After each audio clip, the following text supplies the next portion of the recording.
தீய போதனை எங்கள் மனதை மாற்றுதே, மாய சக்தியின் பேய் வாட்டி வதைக்குதே.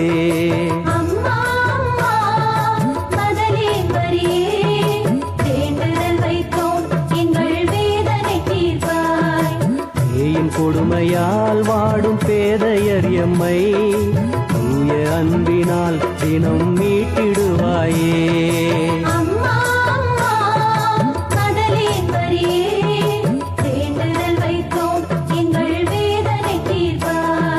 பஞ்சம் மறையணும் அம்மா, பசியும் தீரணும், வஞ்சகம் மறைய அம்மா வாஞ்சை புரியணும்.